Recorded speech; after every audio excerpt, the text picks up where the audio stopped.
दोस्तों, आज के समय में जब हम सुबह सोकर उठाते हैं तो सबसे पहले हमारा हाथ कहाँ जाता है? सीधे अपने मोबाइल फोन पर। मोबाइल उठाकर देखना आज हमारी सबसे बड़ी और पहली जरूरत बन चुका है।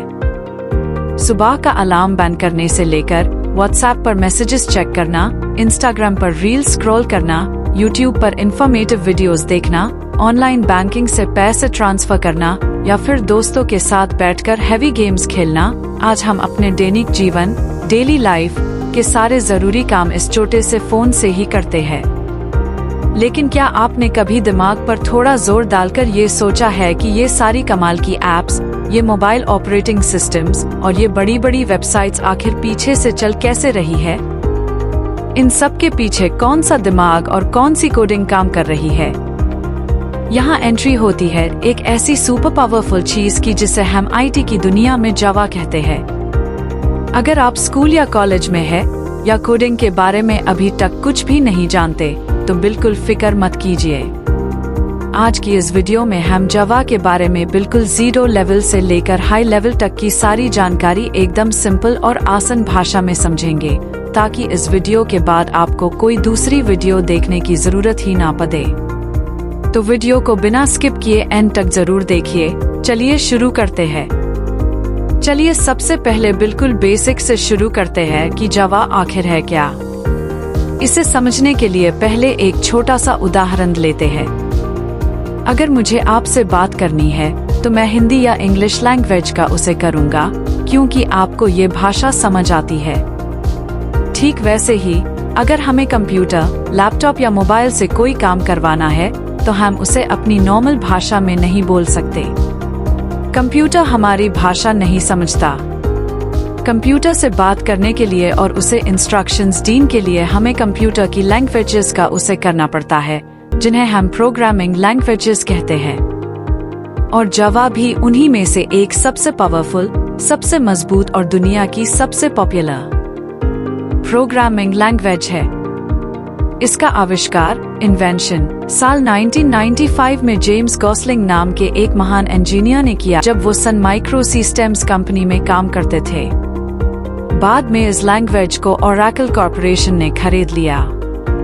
शुरू में इसका नाम ओक रखा गया था, लेकिन बाद में बदलकर जावा कर दिया गया, जो कि एक कॉफी के बीज के नाम पर रखा गया था। इसीलिए आपने अक्सर देखा होगा कि जावा का लोगो एक गर्म कॉफी का कप होता है। अब जो लोग टेक्निकल बैकग्राउंड से नहीं है, उन्हें लग रहा होगा कि बॉस, प्रोग्रामिंग लैंग्वेज तो समझ आ गई, पर ये काम कैसे करती है? तो चलिए इसे एक बहुत ही मजेदार उदाहरण से समझते हैं। मान लीजिए आपको एक बहुत बड़ा और आलीशान मकान, बिल्डिंग बनाना है। तो आप सबसे पहले क्या करेंगे? आप एक आर्किटेक्ट के पास जाएंगे और उस बिल्डिंग का एक नक्शा, ब्लूप्रिंट तैयार करवाएंगे।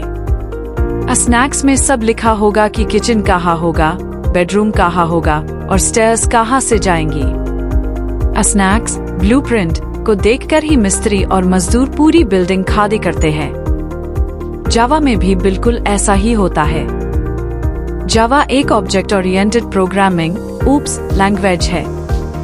इस भाषा में हम पहले एक नक्शा बनते हैं, जिसे कोडिंग की दुनिया में क्लास कहा जाता है, और उस स्नैक्स को देखकर जो रियल चेयर्स बनती है उसे हम ऑब्जेक्ट कहते हैं। क्योंकि जावा हर चीज को एक रियल ऑब्जेक्ट की तरह देखती है, इसीलिए इसमें बड़े से बड़ा सॉफ्टवेयर बनाना बहुत ही ज्यादा आसान और ऑर्गेनाइज्ड हो जाता है। अब आते हैं आपके सबसे बड़े सवाल पर कि आज के इस मॉडर्न समय में जावा का उसे कहाँ हो रहा है। अगर मैं शॉर्ट में कहूँ तो आज ऐसी कोई जगह नहीं है जहाँ जावा ना हो। चलिए 4 सबसे बेसिक सेक्टर्स देखते हैं। 1. Android application development. आपके हाथ में जो एंड्रॉयड मोबाइल फोन है, उसके अंदर चलने वाली 90% से ज्यादा एप्लीकेशंस जैसे व्हाट्सएप, स्पॉटिफाई या अलग अलग टूल्स का कोड जावा पर ही लिखा गया है। तक कि एंड्रॉयड का अपना ऑपरेटिंग सिस्टम भी शुरू में जावा पर ही बेस था। 2. Banking systems. आज हम घर बैठे एक सेकंड में किसी को भी हजारों लाखों रुपए ट्रांसफर कर देते हैं। बैंक्स के लिए सबसे जरूरी चीज क्या होती है? सिक्योरिटी। जावा इतनी सिक्योर है कि दुनिया के लगभग सारे बेड बैंक्स जैसे SBI, HDFC या इंटरनेशनल बैंकिंग सॉफ्टवेयर अपना ट्रांजैक्शन सिस्टम और कस्टमर डेटा मैनेज करने के लिए जावा का ही उसे करते हैं। 3 दुनिया की सबसे बड़ी टेक कंपनीज। आप रोज नेटफ्लिक्स पर वेब सीरीज देखते हैं, Amazon से शॉपिंग करते हैं, गूगल पर सर्च करते हैं और उबर से कैब बुक करते हैं। इन सभी कंपनीज के बैकएंड सर्वर PAR, जहां लाखों करोड़ों यूजर्स का डेटा एक साथ प्रोसेस होता है, वाहन जावा का उसे किया जाता है क्योंकि ये क्रैश नहीं होती। 4 नासा और स्पेस साइंस। नासा जैसी बड़ी स्पेस एजेंसीज अपने स्पेस मिशंस के डेटा को एनालाइज करने, सैटेलाइट्स को कंट्रोल करने और बेस्ड साइंटिफिक कैलकुलेशंस के लिए जावा प्रोग्राम्स का उसे करती है। आखिर ऐसी क्या वजह है कि 1995 से लेकर आज तक इतनी सारी नई लैंग्वेजेस आने के बाद भी जावा का दबदबा कम नहीं हुआ? इसकी सबसे बड़ी खासियत एक नियम में छुपी है जिसे कहते हैं वोरा, यानी राइट वंस रन एनीवेयर। इसका मतलब क्या है? मान लीजिए मैंने अपने विंडोज कंप्यूटर पर जावा का उसे करके एक सॉफ्टवेयर बनाया। अब अगर मैं उस सॉफ्टवेयर को किसी एप्पल के मैक लैपटॉप पर या लिनक्स सिस्टम पर या किसी मोबाइल पर चलना चाहूँ तो मुझे कोड बदलने की कोई जरूरत नहीं है। वो हर एक डिवाइस पर बिल्कुल स्मूथली चलेगा। ऐसा इसीलिए होता है क्योंकि जावा के पास अपना एक खुद का इंजन होता है जिसे हम JVM, जावा वर्चुअल मशीन कहते हैं। ये कंप्यूटर की दुनिया का एक ऐसा ट्रांसलेटर है जो जावा के कोड को किसी भी मशीन के समझने लायक बना देता है। अब थोड़ी हाई लेवल बात करते हैं उन दोस्तों के लिए जो इसमें अपना करियर बनाना चाहते हैं। अगर आप जावा सीखते हैं तो मार्केट में आपकी डिमांड बहुत ज्यादा बढ़ जाती है। आप इन पोस्ट्स पर काम कर सकते हैं। एंड्रॉइड डेवलपर, मोबाइल ऐप्स बनाकर खुद का स्टार्टअप या जॉब शुरू कर सकते हैं। Full stack Java developer, websites और ऐप्स का आगे और पीछे का पूरा सिस्टम डिजाइन कर सकते हैं। एस्टरिस्क बिग डेटा इंजीनियर, आज के जमाने में डेटा ही सबसे बड़ा पैसा है और बिग डेटा को हैंडल करने के लिए जावा एक्सपर्ट्स को कंपनियां बहुत मोटी सैलरी देती है। तो अगर आप सोच रहे हैं कि आज के समय में जावा सीखना सही होगा या नहीं, तो जवाब है बिल्कुल सही। ये हमेशा एवरग्रीन रहने वाली लैंग्वेज है।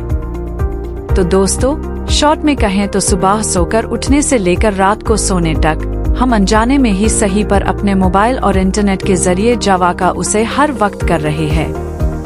उम्मीद है आपको जावा के बारे में ये 0 से लेकर हाई लेवल तक की जानकारी समझ आई होगी। अगर आपको लगता है कि इस वीडियो से आपकी थोड़ी भी नॉलेज बढ़ी है तो वीडियो को एक छोटा सा लाइक जरूर करें, अपने कॉलेज के दोस्तों या ग्रुप्स के साथ शेयर करें और हमारे चैनल क्विक इन्फो को सब्सक्राइब करना बिल्कुल ना भूलें। आपको अगली वीडियो किस प्रोग्रामिंग लैंग्वेज या टेक टॉपिक पर चाहिए, नीचे कमेंट करके जरूर बताएं। मिलते हैं अगले वीडियो में एक नए और इंटरेस्टिंग टॉपिक के साथ। तब तक के लिए बाय बाय और ध्यान रखें।